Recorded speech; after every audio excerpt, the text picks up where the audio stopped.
Bonjour à tous, c'est Emmanuel, j'espère que vous allez bien et nous sommes dans cette poursuite de ce que nous avons commencé lors de la dernière vidéo autour des différentes clés, justement pour pouvoir mettre en application les différents conseils que nous avons pour les énergies surfer sur la vague sur cette période actuelle. Comme d'habitude, installez-vous confortablement avec un petit verre d'eau de quoi noter, respirez profondément et on est parti. Bienvenue à vous si vous êtes nouveau sur cette chaîne et comme d'habitude, merci à vous pour vos mots chaleureux et merci de faire partie de cette communauté. Donc si vous êtes nouveau, sachez qu'il y a une présentation de moi en fin de vidéo. Alors maintenant, qu'est-ce que nous avons comme autre clé? La dernière fois, nous avons vu l'importance de la gratitude. Commençons donc par ce petit temps de respiration. Voilà, reviens-toi tranquillement, n'hésite pas à mettre sur pause si tu as besoin un petit peu de plus de temps. Et donc, on est parti. Je voudrais commencer avec ce qu'on avait vu la dernière fois autour du 3e trimestre. Alors, j'avais fait un petit planning, mais bon, comme tu as bien vu, hein, c'était juste un petit planning pour avoir des tips pour chaque trimestre. Et donc, le 3e, donc juillet, août, septembre, on avait allé plus en profondeur dans le travail commencé, créer et inventer. Est-ce que tu as pu faire ça? Quel travail que tu as pu commencer?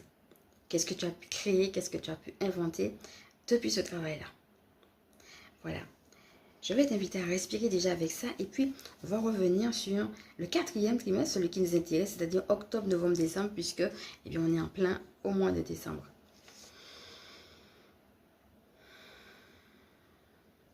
Et donc, on avait réalisé où l'abondance nous pousse à aller faire les deuils nécessaires et se rire de l'ennemi.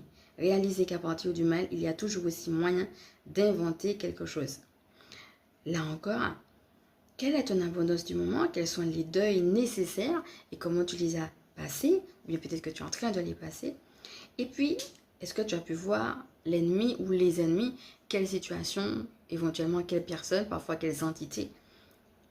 Et à partir de ce mal-là, donc c'est toi qui sais, ça veut dire quoi le mal pour toi? Ça a été où? Les oppositions, les adversités. À partir de ça, on parlait justement d'inventer des choses. Il y a toujours moyen d'inventer quelque chose. Qu'est-ce que tu as vu justement dans cette prolongation? Inventer. Et le récapitulatif que j'avais sur toute cette année, c'était n'ayez pas peur.